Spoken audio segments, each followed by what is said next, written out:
ओ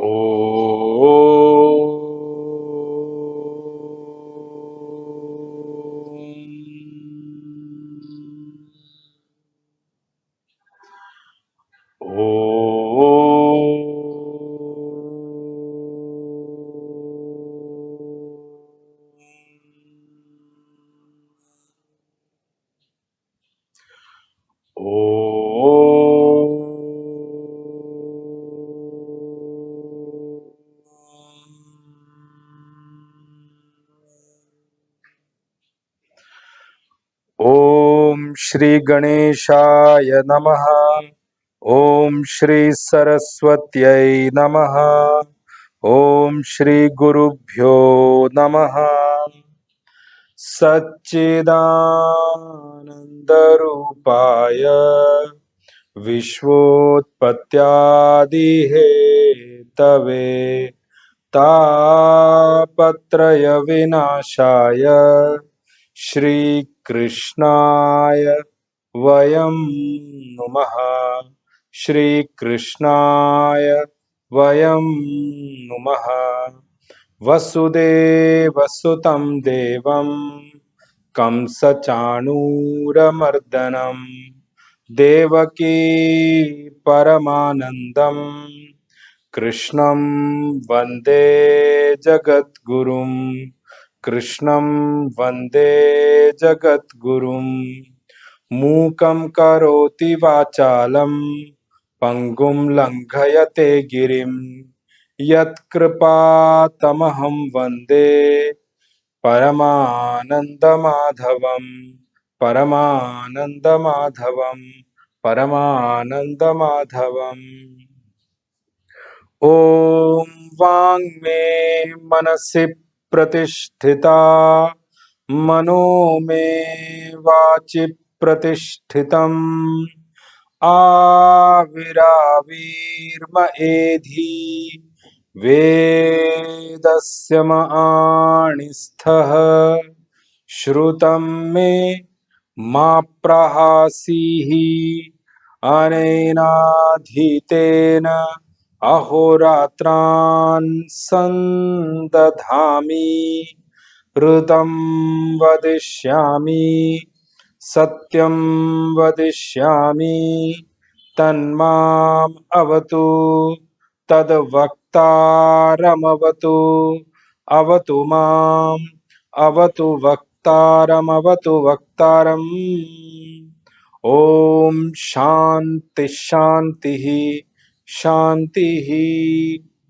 सदाशिवसमारम्भां शङ्कराचार्यमध्यमाम् अस्मदाचार्यपर्यन्तां वन्दे गुरुपरम्परां। श्रुतिस्मृतिपुराणानाम् आलयं करुणालयं नमामि भगवत्पाद शङ्करं लोकशङ्करं।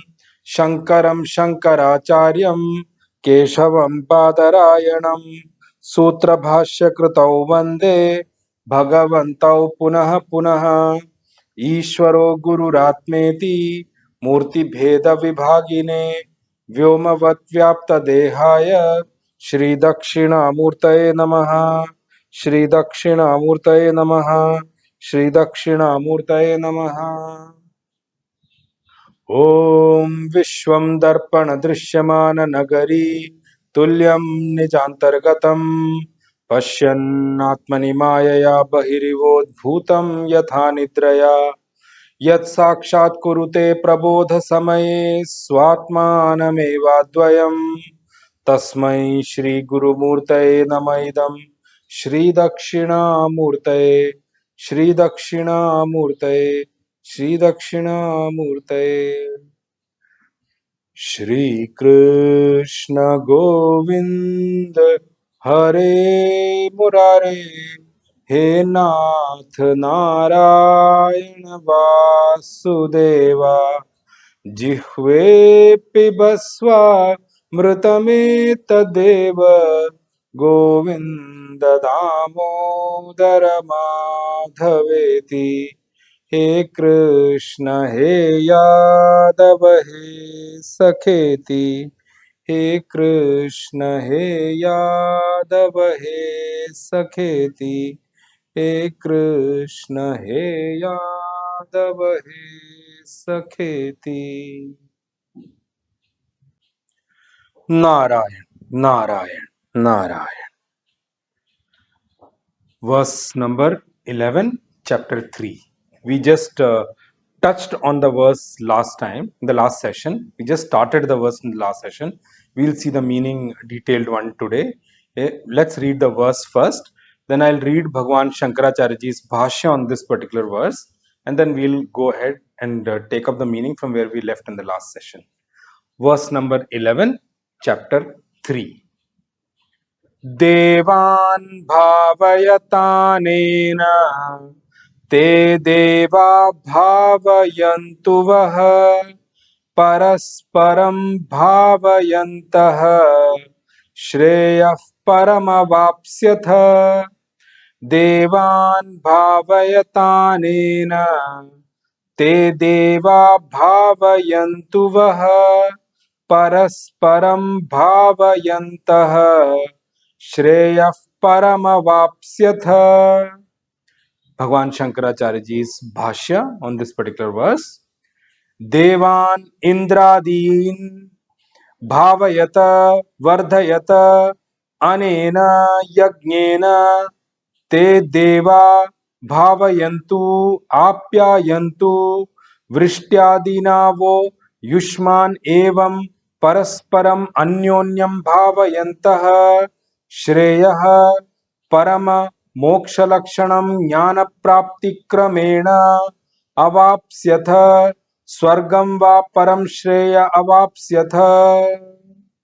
Supreme Consciousness Bhagavan Krishna, from the verse 10 and onwards, is telling us what we all are expected to do once we come into this creation, and with what spirit are we supposed to act in this particular world.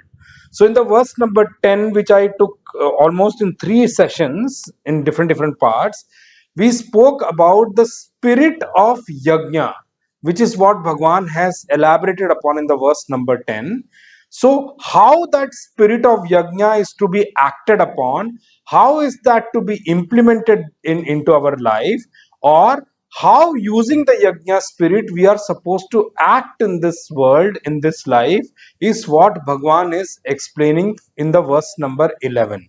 So, Supreme Consciousness Bhagwan Krishna, even Bhagwan Shankaracharya ji has connected the bhashya of verse number 10 to 11 and with the word called Katham. How are we supposed to act in this world using the spirit of yajna, and how do we actually implement that in our life? Spirit of yajna is a terminology, it's a principle in life which have been explained elaborately in the verse number 10. But how we should translate that into our life, how we should translate it into our daily activity, is what is supposed to be explained in by what is being explained by Supreme Consciousness Bhagwan Krishna in this verse number 11. So we touched a little bit about this verse in the last session, that how this spirit of yajna, if we implement in our life, how it becomes one of the major cause of our growth in life, vertical growth also. And remember one thing, here when Bhagwan is talking about growth, Abhyudaya, Nishrayas, both he is talking about. Vertical growth also and the horizontal growth also. So one of the things we understand as of now is, if we work hard, we can attain horizontal growth. But it is not correct, so to say, all through our life. Just with our hard work, we won't be able to achieve what we want to achieve in our life. But yes, if we are able to channelize our hard work in such a way, and we are able to do it with a technique called spirit of yajna, trust me, the growth we attain horizontally also will become manifold. We will be able to grow in multiple strides if we are able to put our hard work correctly correctly towards, with the yajna spirit in there, with the intent of yajna, with the intent of sacrifice, that what I'm offering is for a higher ideal, not only to fulfill my own desires. Many a times our hard work is only limited to us or people who we associate ourselves with, that for me and my family, me and my children, me and my wife, me and my this. So it usually, the circle or the ambit of our desires is me and mine, me and mine. But here Bhagwan is saying that, do your hard work. With that hard work, what you can achieve for me and mine will always be limited.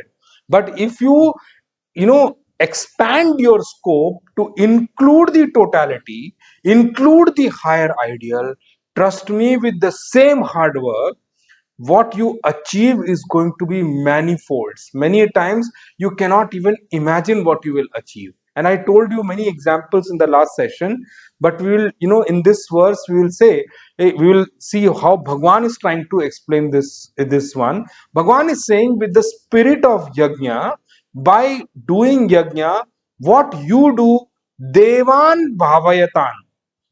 Devan Bhavayatan. He's saying that you, by with the yajna spirit, you offer it as a worship to the higher ideal. And in Sanatan Dharma and Hindus, we call them Devatas. Puja Gurudev was also explained in this verse. When I'll read his commentary, I'll explain to you. So basically, in Sanatan Dharma scriptures, the term Devatas goes for all the multiple roles which are assigned by the Supreme Consciousness itself, and Supreme Consciousness itself takes different forms to take on different roles. So that is the concept of God in Sanatan Dharma. So Devatas, when we call, Bhagwan Shankaracharya ji has also very beautifully explained the word Devan Indradinan. Indradin. He says Indradin, Indra, etc. are the Devtas. Indra, Varuna, Vayu, all these five great elements, all these are Devtas for us. So I'll explain that term as we move along. So, what Bhagwan and Krishna is asking us to do is, by doing this, offering it to the higher ideal, you offer them. First, you have to offer. Here, I explained that, I touched that point in the last session also.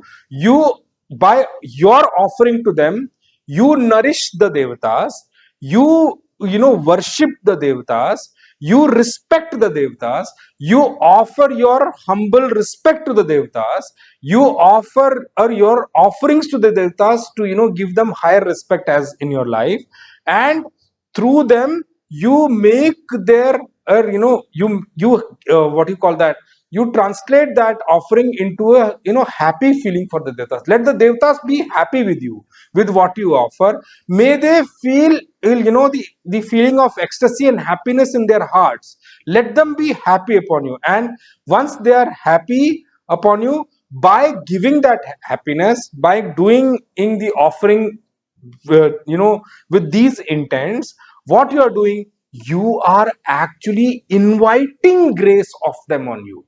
You are inviting, by making them happy, you are becoming a recipient of their grace and blessings. What you can offer to them, I'll explain you when I go into this verse in detail. Well, it says yajnena devan bhavayata. Your work is, by your act of by the spirit of yajna, by acting with the spirit of yajna, your work is to yajnena devan bhavayata. You make the devatas happy. You, with your sacrifice, nourish the devatas. In return, let them, with that happiness on you, nourish you in many folds. Remember, Devatas are very high beings. When what you offer, or when they give in return, it is going to be much higher. Why? Because they are on a higher roles. They have higher powers. It's not that you give X, they will return back X. No, that's not the way it works with Devatas. Sanatan Dharma scriptures, you need to understand. I'm giving you one small example by jumping a little bit ahead only, even though I'm explaining it when I move on also. Prakriti means the nature. Now remember one thing, nature is a devata for or us in Sanatan Dharma. We worship hills, we worship forest, we worship trees. We worship all these things like that. So, for us, nature is a devata for us. Now, remember, if you nourish the nature, if you nourish the Prakriti, trust me, Prakriti is forced to nourish you. I'm using the word force, that, let me just translate in different. Force is not that they are pushed to nourish you like that. No, if you just nourish them, you make the Prakriti happy. Trust me, for sure Prakriti is going to shower their blessings on you. And I think in one of the podcasts I've given that example. When a sannyasi, he starts as with firm abidance in the self, the entire nature runs to protect that Mahatma. Entire nature. And I gave that example of Swami Taponji Maharaj. He was sitting in a cave near Gangotri, and the flood was to come. There is a deer which came and used to make sound, pull the cloth of Swamiji, and it forced Swamiji to get up from there and go to a different side. And when Swamiji got up from there and went to the other side, suddenly the flood came and the whole ashram was swept away. Whole nature. Because you know the moment a Mahatma becomes a realized Mahatma and starts living a life of firm abidance in the self, trust me, it is protected by the whole nature as its own deity. That's the power of a Mahatma. When Mahatma gets realized, when a saint Mahatma, when I mean the word Mahatma, for those of you who do not understand the word Hindi, it's called, great saints and sages are called Mahatma, and Mahan Atma is called Mahatma. So we use the word Mahatma for them. And all the great sages and sannyasis who are self-realized and all, we call them Mahatma. So they say that, if you try to nourish the Prakriti, if you try to nourish the nature, if you try to, include in all your decisions a thought that even though you want to make your way through the nature, but not at the cost of nature, by worshipping nature, by seeking permission from the nature, by keeping nature at a place which is higher than you, that it is a devata.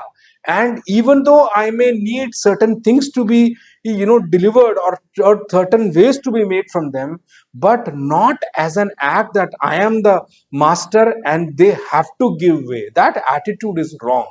Nature is far higher than you. Trust me, I'm telling you, we are only a minuscule portion of the nature. I'm purposively using the word minuscule, irrespective of whatever power in the world you will be sitting at. But still, you need to remember, as part, as we see from the whole nature perspective, all of us are only a minuscule portion of the nature. And trust me, do not ever get this into your head that you control the nature. Forget about you controlling the nature. You cannot even control your own nature. Forget about controlling the external nature. Can we all say that we all have control of our nature completely? No, we can't. Look at our own life. Many a times we are in the sway of our own nature. Forget about controlling the nature outside. So nature is worshipped as a devata.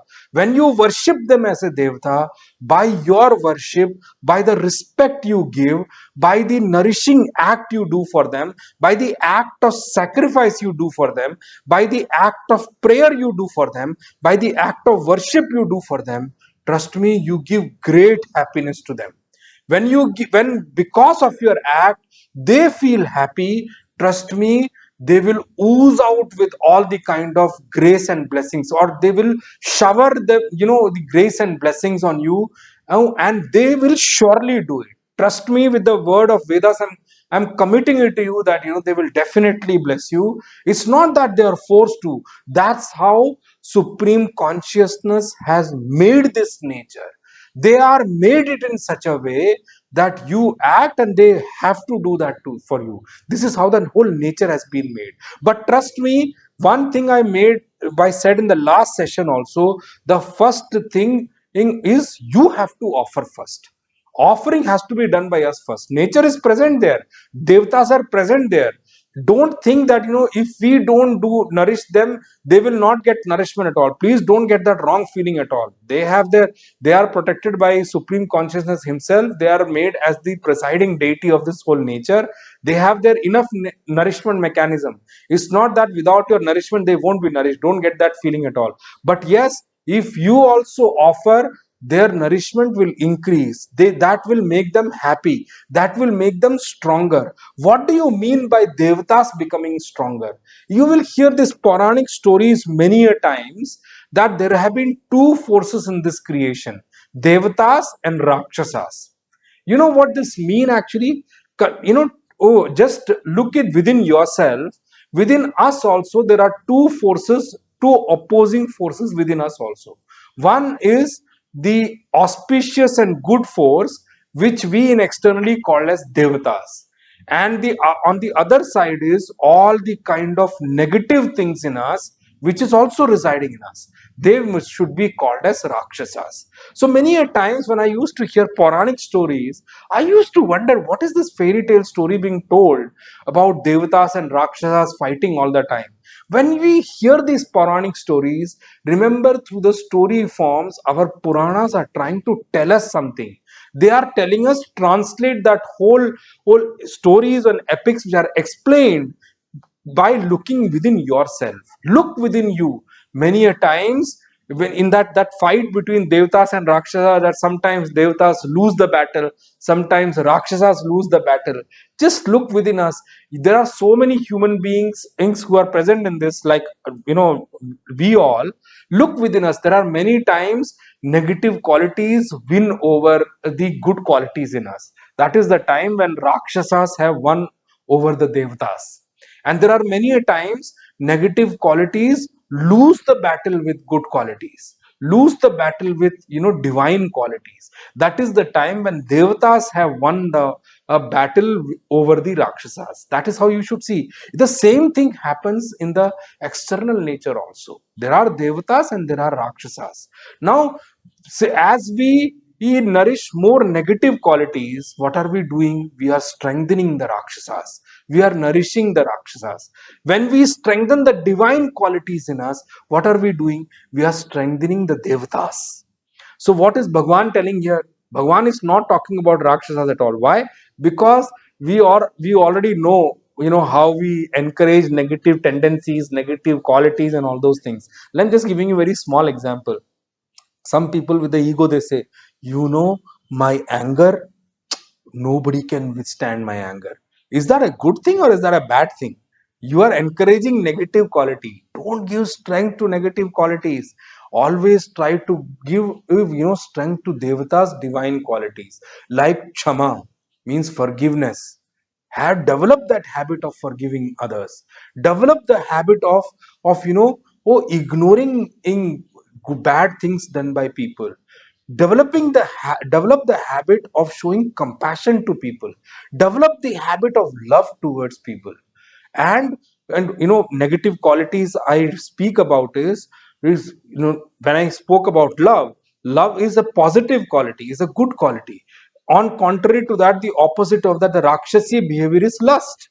So control, or have a control on them, and develop love as a nature. By loving all, show your love and compassion to people, help out people. These are divine qualities. They are daivik gunas. Bhagwan is given a full-fledged chapter 16 on that. We'll talk very quite in detail when we come to that particular chapter about the Devik and Asuric qualities. Bhagwan has spoken in length. I'm only trying to give you a touch because here Devata's mention is there. So what Bhagwan is trying to tell us, Yajnena Devan Bhavayata, that is your work. Arjun, all of us as human beings should do one thing, that through our act of yajna, with the spirit of yajna, acting with the spirit of yajna, we must worship. If we must offer our respect and worship to the devatas, and by that we should do acts to strengthen the devatas, and we should do acts which makes the devatas happy.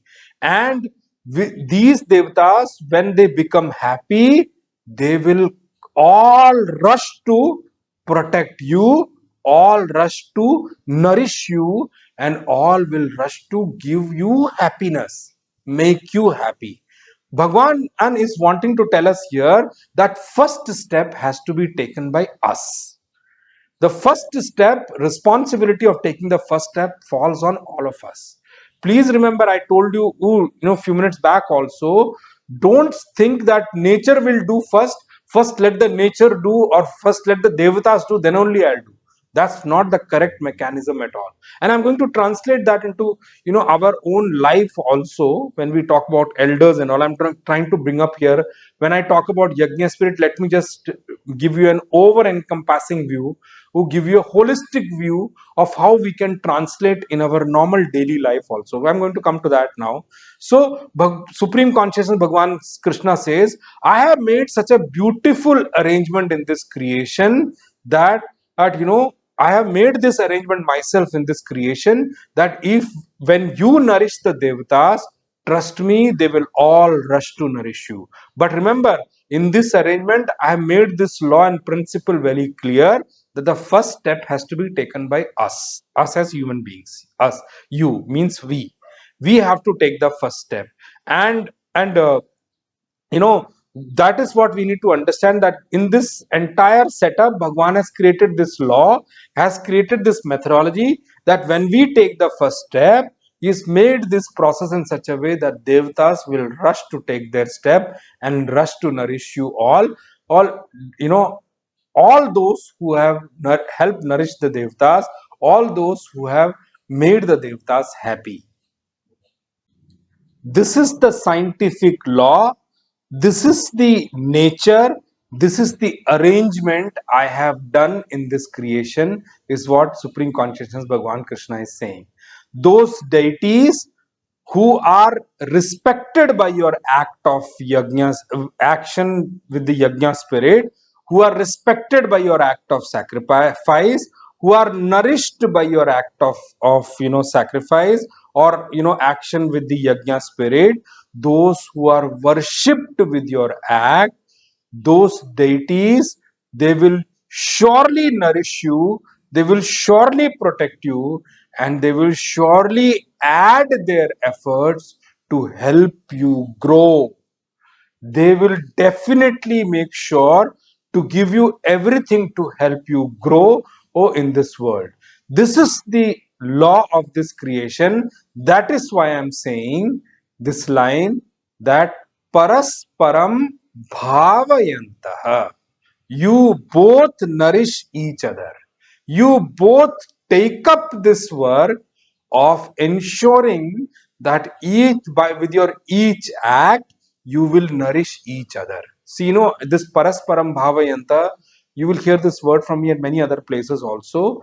When a guru and shishya also, the teaching is there. There also, this is the fact which works there. Parasparam bhavayanta. Whenever there is any act in this world where the field of action is very high in terms of the ideal, it is always there as parasparam bhavayantaha. When we talk about nation, when we work for the nation also, trust me, there also this is the fact which comes there, parasparam bhavayantaha.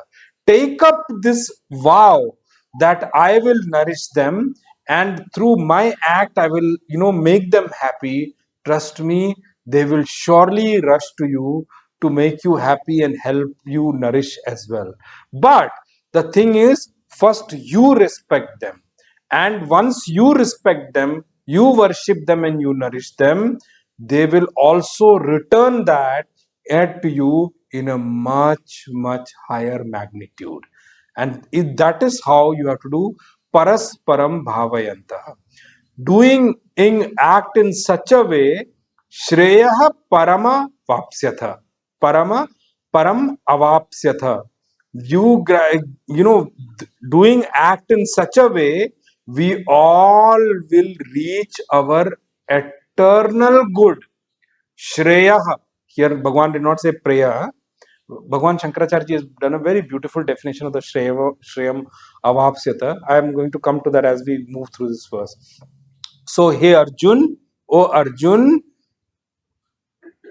presented in front of you is the way how you can achieve success in life, how you can grow in your life. That path is waiting for you, but the methodology is that This is the methodology which I have mentioned to you. This is the way you have to act, and when you act this way, you are definitely going to grow in life. One thing I want to just from this only take a little sideline and explain you. If you see Arjun's life, you will hear in Mahabharata itself that Arjun went and fought many battles for Devtas also. And with those battles, Arjun got gifted very divine kind of weapons also. Those weapons which are used in Swarga and all also. Like Gandhi and all was presented to Arjun. It's not that Arjun made that Gandhi. Arjun was presented the Gandhi because of his act of sacrifice to the Devatas. And remember, one of the biggest thing about Pandavas is that they used to do acts in such a way that Devan, they always used to take care of Devatas wherever Pandavas went. When they were given Khandaprast, they converted Khandaprast into Indraprast. Just see, they converted that area which was given to Khandaprast was there.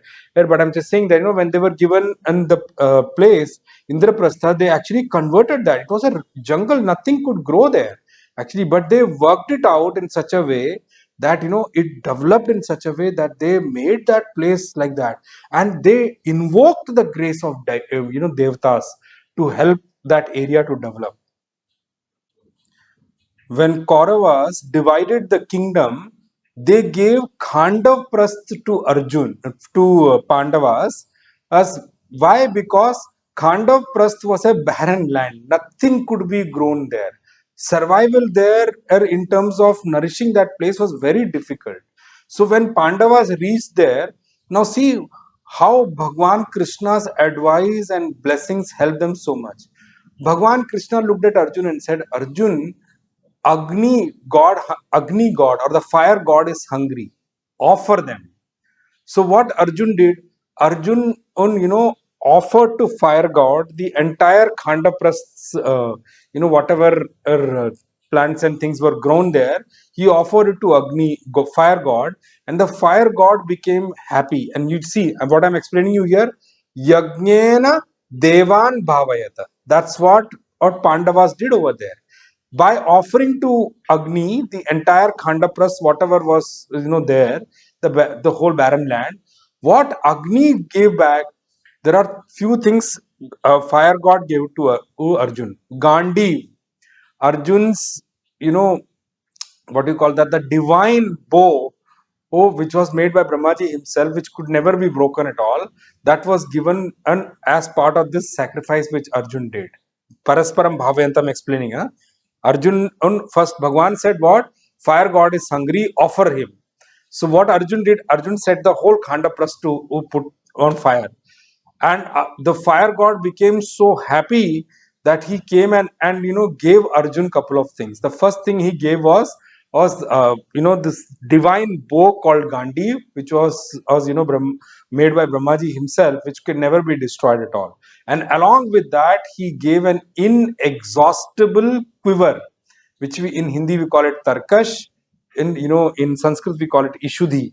So he gave that quiver in which bows will never be, it will never be empty. It can never be emptied with arrows. Sorry, arrows will never be empty with there, not bow. Oh, bow was Gandhi, and this quiver is such a way that in which there will never be not a single what do you call that at arrow at all. It will never be empty. It will always have arrows in there. So it's an inexhaustible quiver. We call tarkash in Hindi and Ishudhi in Sanskrit. That is the second thing which he got from there. The third thing which Arjun got, or with this sacrificial act which he did was he was given that divine chariot, that divine chariot which he used in Mahabharata also. You see, this is what is meant by Parasparam Bhavayanta. So, Pandava's life, you see, they have always been, doing acts which keep God happy, which keep deities happy. Because of that, Pandavas have always been nourished by this divine grace and blessings. That is what is meant by here, Parasparam Bhavayantaha and Shreya Param Avapsyatha. Arjun, this is an open path for you. Do it. And I'm telling you, growth is guaranteed for you. Vertically also, horizontally also. Bhagwan Bhashyakar here gives the meaning of Shreyam Paramavapsyata as Moksha Lakshanam Jnana Prapti Kramena. Means what? Not only with Karma Yoga, it is going to slowly, gradually, step by step, make you attain Shreya. Shreya means the eternal good, the eternal growth, or the eternal goal of your life is what is Shreya. Okay, so Bhagwan is saying, Jnana Prapti Kramena, step by step, it will help you reach the eternal goal, reach the final goal, reach the ultimate goal of every human being. By step, it will help you do that. And as we move along the Karma Yoga, uh, uh, because this is an act of Karma Yoga only. This Yajna Bhav is also from a Karma Yoga only.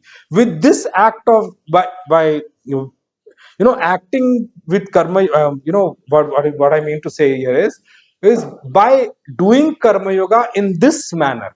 Sorry, that is what I was wanting to say. By doing karma yoga in this manner, slowly, gradually, one day, a person will achieve something called chitta shuddhi. Chitta shuddhi means what you call that, purity of the inner equipment, purity of the intellect. And when they attain chitta shuddhi, at that time they will reach a guru automatically, and they will start to work towards the faith of establishing faith in that guru, and they will start at getting or to gain the company of a guru to help their onward journey towards the self realization. And when guru upasati means the closeness to a guru starts to happen, and this shishya offers himself as a student to a guru, as a disciple to a guru, and starts to submit to the discipline with the attitude of service towards the guru. Trust me, that person has already begun in terms of gaining the self knowledge. And the gaining of self knowledge is sure for this particular seeker. And when gaining of self knowledge is sure for this seeker, then moksha prapti, or attaining the self, or attaining in what you call renunciation, in terms of dissolving into the self, or merging into the self, or realizing the self, else that moksha prapti is definitely going to happen.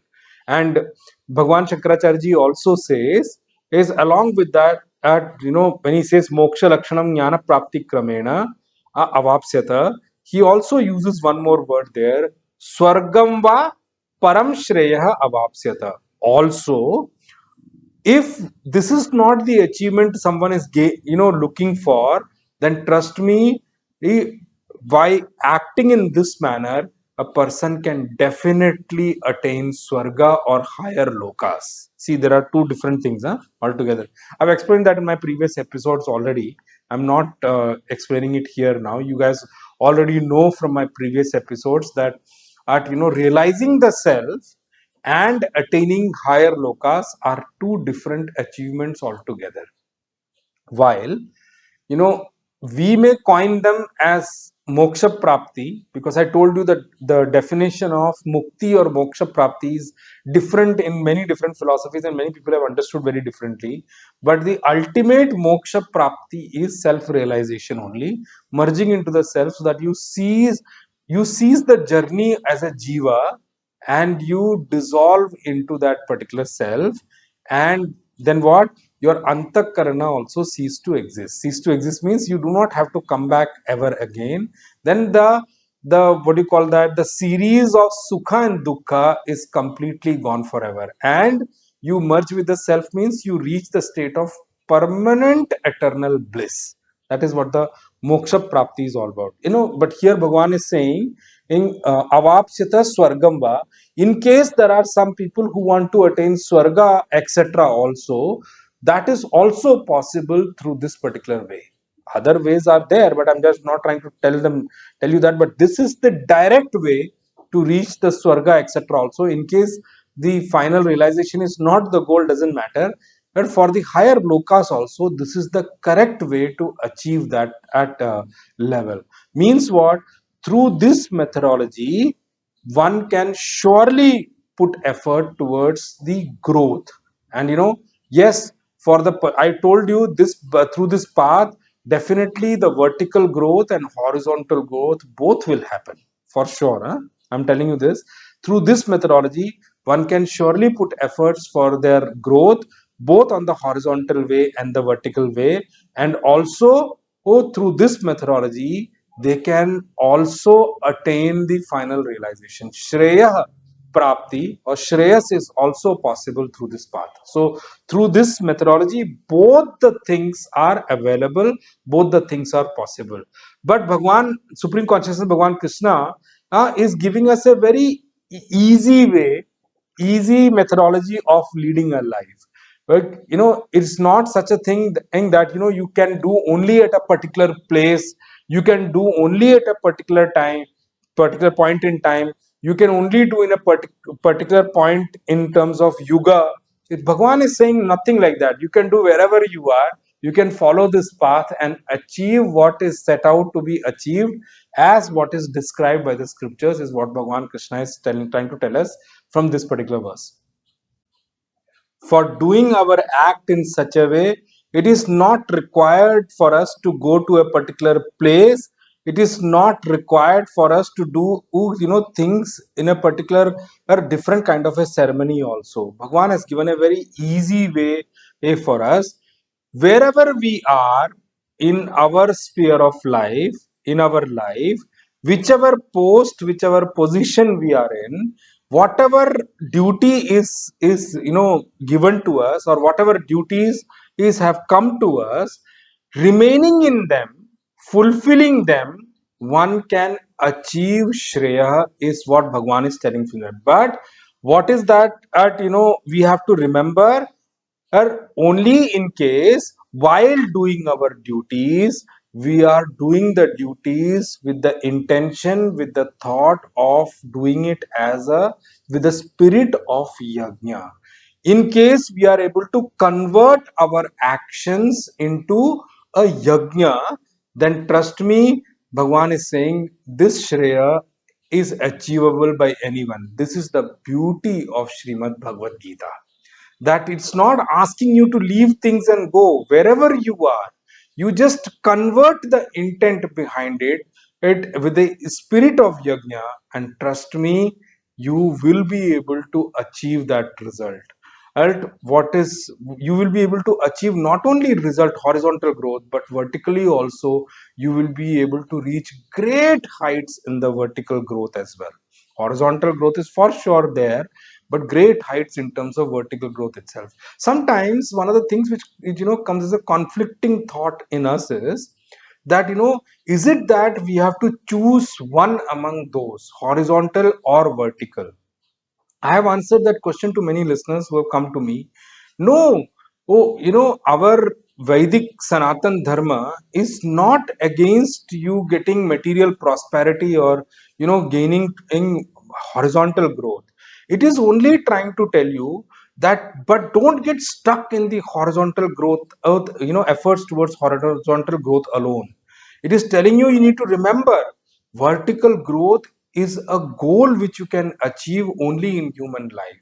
But the only thing is, if you constantly only run after horizontal growth, you may gain horizontal growth to an extent, but you will not be able to see the full expanse of it. But you will have to start from the scratch in the next life. But if you continuously work towards both of them together, or put your focus on both of them, vertical, keep that also in your mind, that at vertically you also have to grow, and horizontally also, because that's a part of life, I have to grow. Oh, if you slowly gradually are able to come to that level, trust me, you will grow horizontally also, you will grow vertically also. Both growths, both will be there. It will be an achievement for both of you. For both the paths, there will be an achievement for you. That is what Srimad Bhagavad Gita beautifully is trying to tell us. Now, here Bhagwan Bhashyakar has given an what you call that, the literal meaning of the word Devan. The traditional meaning as per Hindu scriptures is what Bhagwan Bhashyakar has given here, or the meaning of the word Devan. He says Indradin.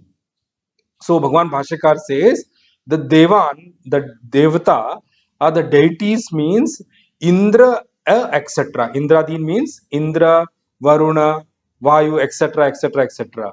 Is that Bhagwan is telling us here that you try to nourish Indra, etc. Devatas through your actions. You offer your actions to them to nourish them, and you do yajna for them, and at that time those devatas, those deities will nourish you back through, rains at the right time, the right quantity of quantum of rain, and the weather in the correct sphere, so that things can grow, things can develop, you don't have to suffer too much. That is how they will try to nourish you. But that is the literal meaning of the word devan. But we need to take that word back and understand what it means in today's context for us also. One meaning of the word Devan is definitely Indra, Varuna, Prakriti, and other things which I've already explained you.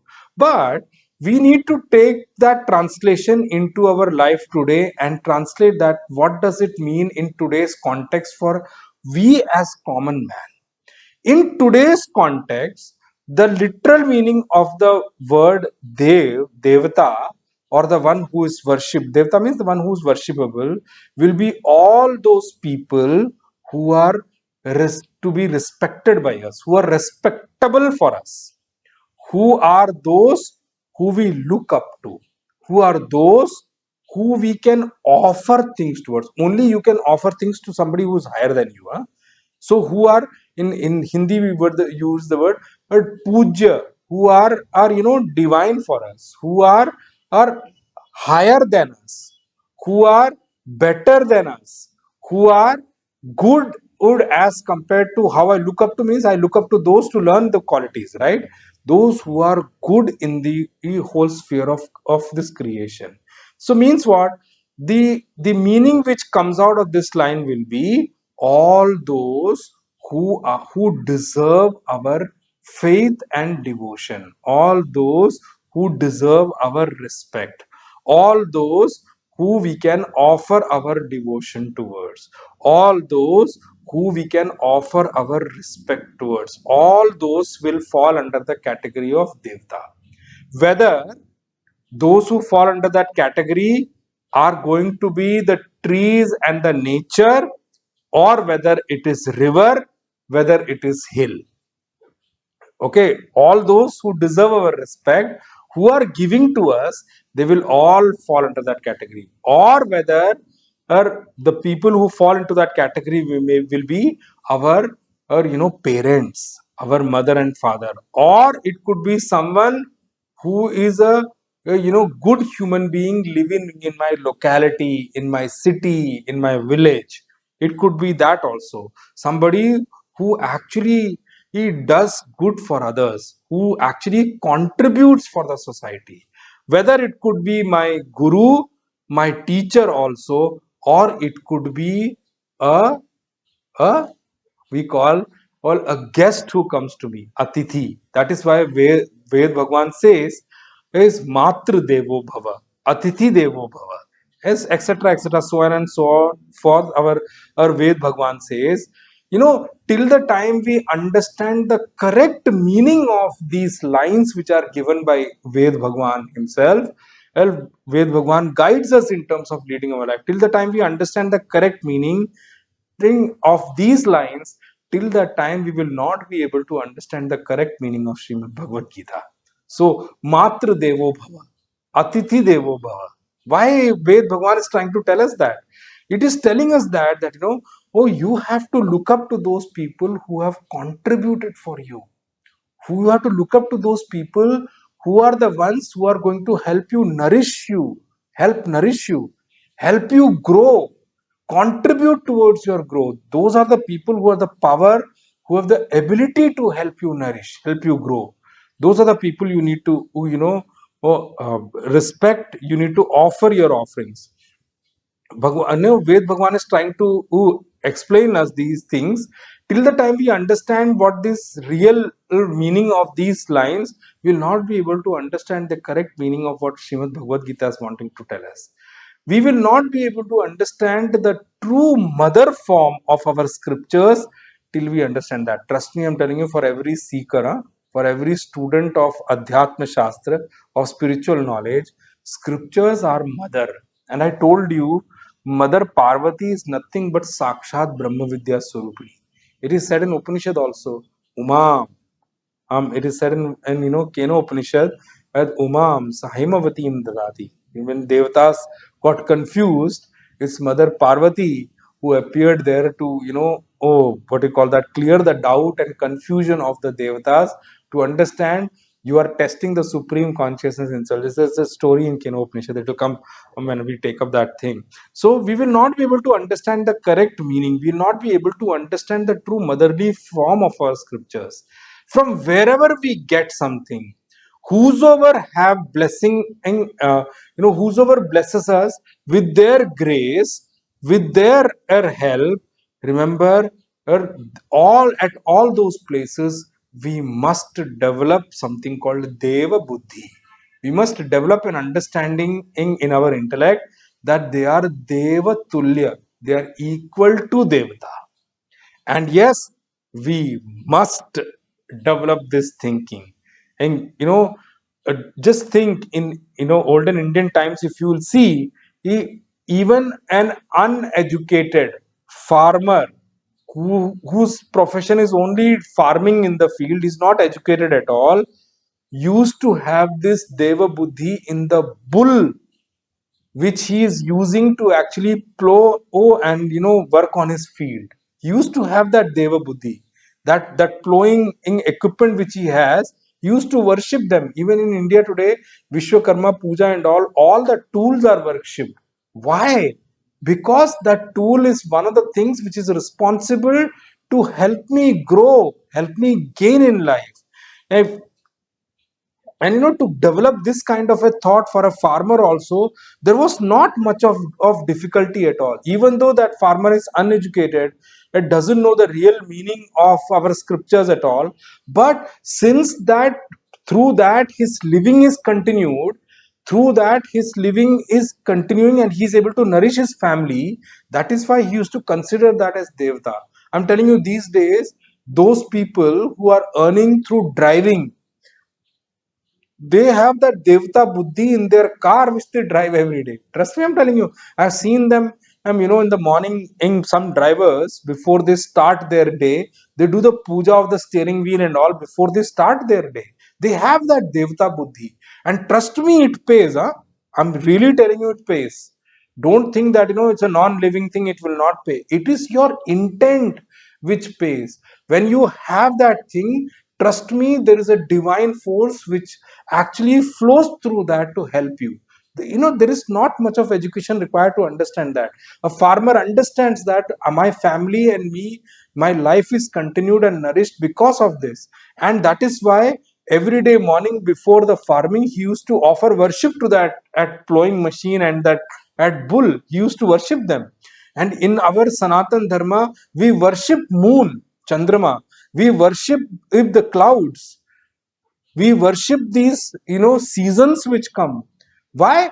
Because they are all like devta for us. They have things to offer us. Now, sometimes what happens is Western philosophy sees this as foolish act, but it's not. We are part and parcel of this nature. We are not governing them at all those which are not governed by us, rather we are being governed by them, and in some form or manner they are all worthy of worship for us. That is the kind of mindset which Sanatan Dharma offers us. Why do we worship if Parvata, hills? Why do we worship rivers? Ganga ji, and I've already said in one of my podcasts, one of a great saint came to our Guruji and asked, Gange tava darshanat mukti. What do you mean by this? By mere darshan itself, by mere vision itself, one gets mukti from certain things. That is the power of Mother Ganga. Why our river, Mother Ganga, Yamuna, Narmada, All of these are worshipped because that is how we see them. And trust me, let me tell you honestly one thing: you worship them and you take a dip, it is not possible that you will not gain from that. It's not that Gangaji is flowing there, so many people take a dip. Why? Hey, everybody doesn't gain from that. Only those who have that faith, they gain. Because it starts from you. You offer it and you will surely gain. That is what our Sanatan Dharma teaches us. Means Devata in Sanatan Dharma does not mean those who are placed in the temple, sitting inside the temple, they are only devatas. No, Sanatan Dharma does not talk like that at all. Yes, those deities which are inside the temple and worshipped every day, they are also devatas, no doubt about it. They are form of devatas worshipped every day. But for us, devata is there everywhere in this creation. That is how Sanatan Dharma teaches us. The second principle we need to remember is, all of us who are in this creation, part of this creation, in this nature, remember, irrespective of whichever post we are on, irrespective of however powerful we may be, remember one thing: none of us can choose our results that come to us. Not possible. Irrespective of how powerful you are, irrespective of whichever post you are sitting on. One concept you need to understand, one principle of Sanatan Dharma you need to understand very clear, that all of us beings are sitting at the place of being a receiver only. All of us are placed at the status, at the level of being a receiver only. None of us are sitting at a place of being choosers. We cannot choose our results at all. The only thing we have been given freedom to choose is our action, and that is what was explained in the second chapter. Karmani eva adhikarate Faleshu adhikara kadachanam. You never have that right on the food. None of us are chooser of the results that come to us. All of us are only receivers. This is one truth we all need to understand.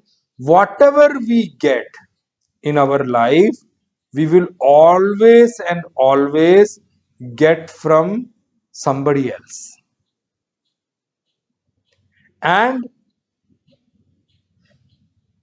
from wherever we are going to get, in that person's, or from that, in their side, we will always be there. That we need to remember. I told you one thing in my earlier podcast also. We all need to remember one thing, that all of us are being watched. Now remember one thing: when I say we don't choose the result, all the results we get in our life, good, bad, ugly, whatever, they all come from somebody else. Somebody will give us the result. And means what? That one who is going to give us the result, we will be in their eyes, right? We will be seen by them, right? That is how they can give the result. And when we nourish, or when we respect our elders or our seniors, is, then what happens? What do they do for us? That is what we need to understand now as we move along. When we nourish our elders, or when we offer things to our elders, or when we offer our respect to our elders, devan bhavayata, how do we do that? We do it in such a way that in front of them we give up our own personal resolves and desires. We give up our own personal insistences, and we start to work for their happiness. Means what? In front of them we offer our desires, or we merge, or we sublimate our desires, or we put our desires into the sacrificial fire, or to actually give them happiness. We give up our desires to me who give them happiness. Now I'm giving you one example which is very commonly understandable. One child, how does a child makes his parents, his mother happy?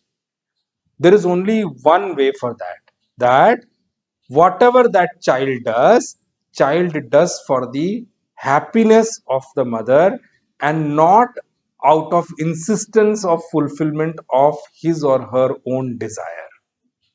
That is how, by giving up his or her own selfish desire and doing things what mother or what our parents want us to do or likes us to do, that is how a child offers us his yajna bhava, the spirit of yajna, when he acts in front of his or her parents. Now, if the same thing I translate it into the example of a guru and shishya.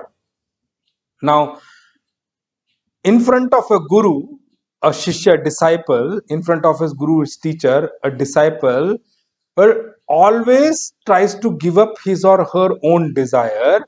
And when he gives up his or own desire and looks at what guru wants him to do and just follows it, that is when this is disciple will invoke the grace, blessings, and love of his guru. And trust me, I've seen many such who have served the lotus feet of Guru. And there are many examples I can give you. Totakacharya ji was one of them, who was Shankaracharya ji's disciple, and he was such a disciple of Bhagwan Shankaracharya ji that he used to consider his guru. I do not know why he so high that before even something falls from the lips of his guru, he used to go and do it. He used to think what guru wants me to do next, how he used to act, and what he gained that self knowledge so brilliantly. So that is how all this entire yajna spirit works actually. For a guru also, a shishya, a disciple, when he starts to give up his or own desires, that is when, and this shishya, this disciple, invokes the love of a guru. And for the parents example I'm giving you, remember, the love of parents for their children is natural. It's natural there. But when a child will always keep insistence towards his or her own desires, that's when the naturally flowing or free flowing love of and care of the parent starts to get blocked. It's not that it is blocked from the end of the parent, it is the intent and the act and the nature of the child which blocks the free flowing natural love of their parents towards them. Even though parents are always is love their child, all that is true, but sometimes it is seen that some child gets more from a parent and some child doesn't. It's not that the parent is biased, it's that there is something wrong at the end of the child only, which is blocking the free flowing love and care of the parent towards them. Now remember that, that is how we need to see this entire what do you call that, this verse which Bhagwan is saying. And the love of the elders become a motivating factor for us to actually push us towards giving up our own resolves. But remember, the cause of the love to flow to you, the only cause is that, but when we start to act in the spirit of yajna and starts to give up our own selfish desires for the love and grace and keeping the elders happy like that. On the contrary to that, if a person and always have insistence for his or her own desires and thoughts, have insistence of fulfilling his own resolves, always keeps his or own resolves also as a priority, and tries to live his life only for that, then remember one thing: though elders of such a person, even if they want to give something to that person, they are not able to give, they will not be able to give, they will not be able to help such a person at all. Why? Because that person himself has blocked whatever he could receive. those people who are elder to us, those people who are in the category of devta for us, remember, from love to everything what we get in our life all comes from them. But we are the one and who have stopped it from flowing to us. Why? Because we keep our own desires in front, we keep our own resolves in front. Elders always want to nourish those who are younger to them. They are always ready to do that. But the first step has to be taken by the young people only. From those who are younger only, they have to take the first step for the elders love and nourishment to reach them. But when that blockage is removed, and when that blockage which we have created is removed, trust me, their free flowing love gushes towards us. But the thing is, the ahuti, the first offering, has to be done by those who are younger. Or the first thing which have to be offered is giving up or sacrificing our own desires. When elders see our attitude of service, elders see our attitude of sacrifice, that is when elders says, all that we have belongs to you only. No, why are you worried? That protection is there. And trust me, at the worldly level, this is the truth which we see happening around all of us. And this is the same truth which is there at the total level of the nature also. But till the time we offer our things, we do not offer ourselves, we do not come up with the intent of yajna.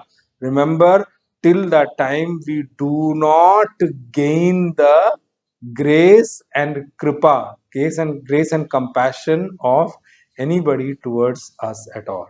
Those people who are elder to us, who are respectable by us, who are worshipable by us, as in front of them, if we are not able to give up our own selfish desires, remember, then we are the one who are responsible for not receiving their grace, their blessings, and their nourishment for us.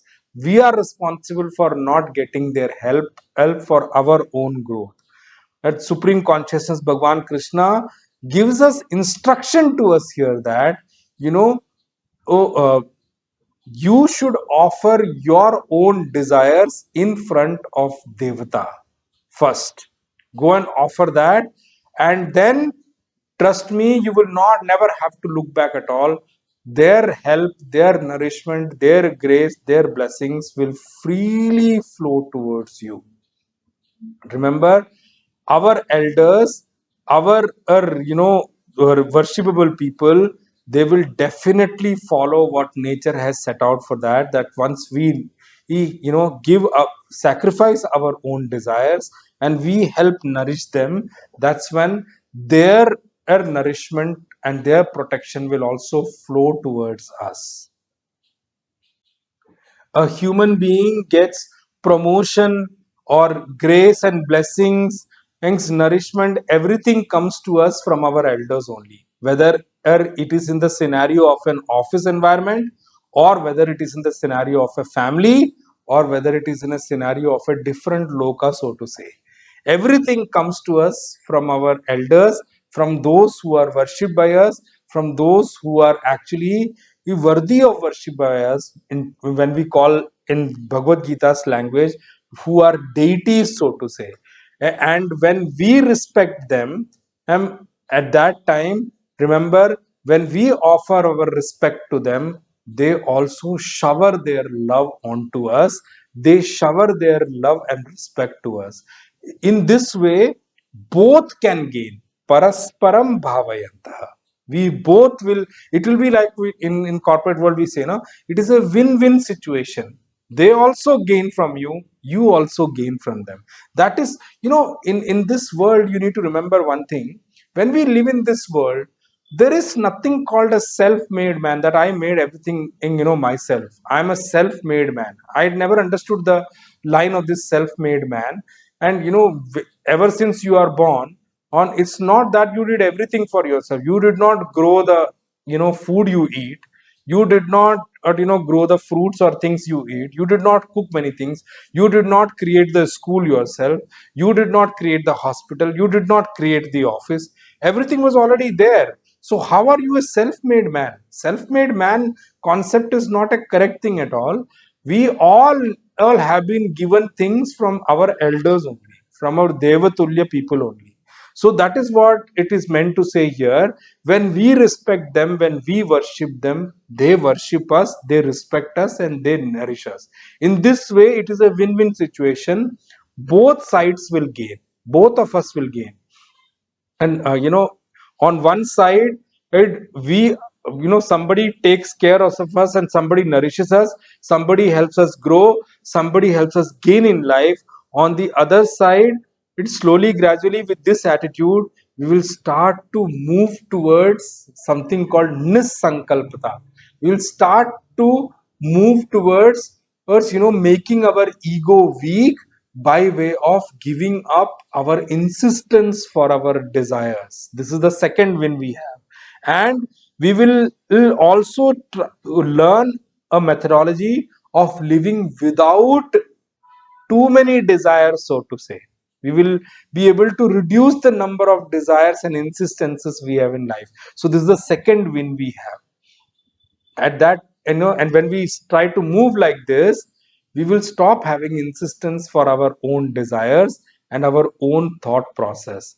And in this way, we will help contribute to ourselves in terms of vertical growth also. Horizontal growth is definitely there. And the second thing we'll gain is that we will not be bound by our action. That karma bandhana, the bondage which which comes as part of the action, that also will slowly gradually loosen up on us, or we slowly gradually become free from the bondages of the action also. And in our antakarana, in our inner equipment, and remember, we will always have the feeling of gratitude. And and because of this feeling of gratitude for what we are gaining, slowly gradually our hold on our own desires will start to weaken up, and slowly gradually our intellect, our antakarana, our inner equipment will slowly gradually start to become purer and purer. And in that purer inner equipment, remember, for sure, this Brahma Vidya, or this knowledge of Sanatan Dharma spiritual side, and this knowledge of the self will start to come and place itself there. Be seated in your intellect. That is why it is mentioned here, Shreya Param Avapsyatha. Arjun, you can do it, and there is no obstacle for you to do this in your life.